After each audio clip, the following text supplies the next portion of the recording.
Salut les passionnés, aujourd'hui je reviens vers vous avec une nouvelle recette très simple et facile à réaliser en même temps que je peux qualifier d'ancestrale.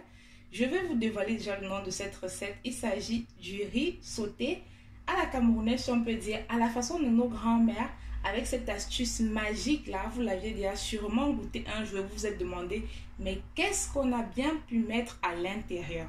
Asseyez-vous simplement, appréciez l'introduction et nous allons nous retrouver pour la suite de la recette.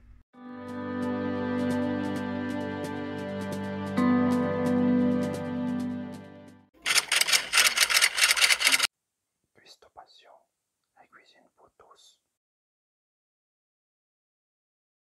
Les passionnés, maintenant on se retrouve pour la suite de la recette. Je commence par vous présenter les ingrédients dont nous aurons besoin aujourd'hui.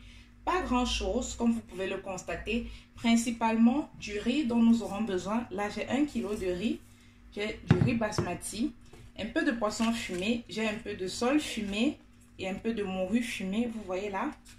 C'est important d'avoir du poisson fumé pour ma part, mais c'est à vous de voir. Là j'ai également des crevettes.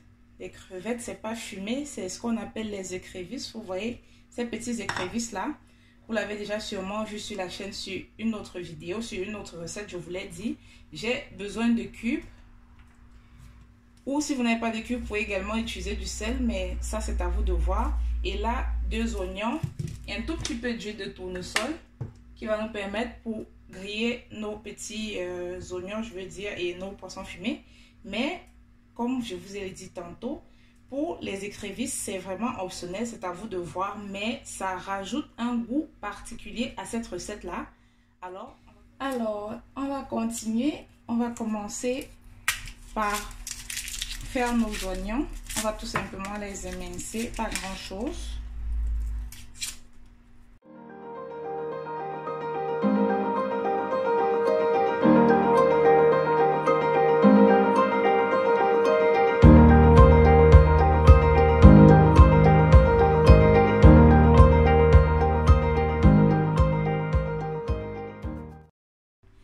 Comme vous pouvez le constater, la préparation pour ce repas ne nécessite même pas de 5 minutes. Lorsque vous avez nettoyé votre poisson fumé, comme vous avez là, et découpé vos oignons, on peut directement passer à la cuisson. Là, j'ai mis déjà ma casserole au feu. On va rajouter un tout petit peu d'huile de tournesol, de l'huile d'arachide si vous voulez. Si vous avez également de l'huile de palme, vous avez tout simplement qu'à le faire blanchir.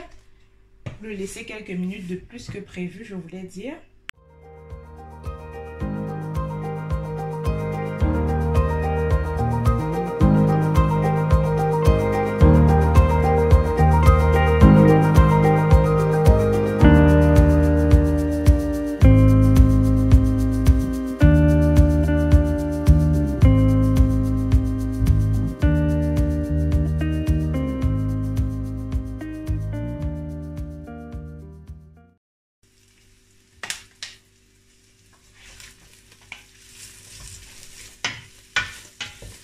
On ne doit pas laisser durer parce que les écrevisses ne doivent pas brûler, vous voyez un peu.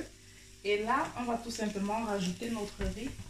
Vous savez, c'est une recette qui, lorsque je l'ai mangée pour la première fois, j'étais un peu, on va dire, pratiquement stupéfaite du fait qu'il n'y ait pas de tomates et tout ça. Vous savez, toutes ces choses dont on a l'habitude de s'encombrer lorsque nous avons l'habitude de sauter le riz ou un truc comme ça, ou faire du riz gras, vous voyez un peu.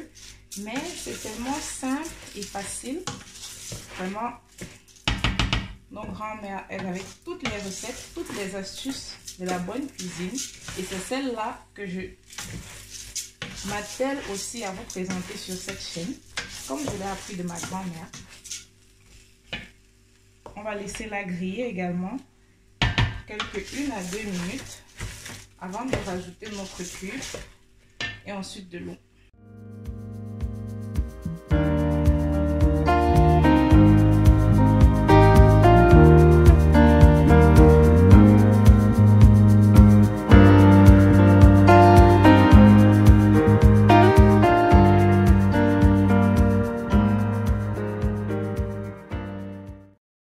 Les passionnés, on va regarder, ça me fait à peu près 12 minutes là que notre riz est au feu.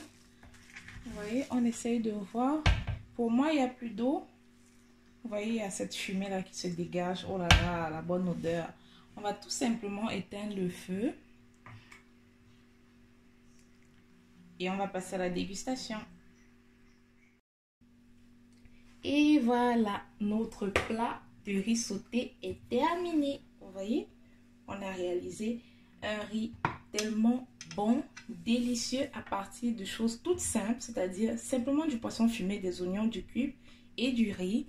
Pas de chichi, c'est parfois les recettes les plus simples qui sont les meilleures, vous savez. Ce sont nos grands-mères, comme je le disais tantôt au début, qui avaient les secrets, les astuces. C'est pourquoi je trouve important de partager cela avec vous, comme je l'ai connu dans mon enfance. Je vais déjà goûter notre plat.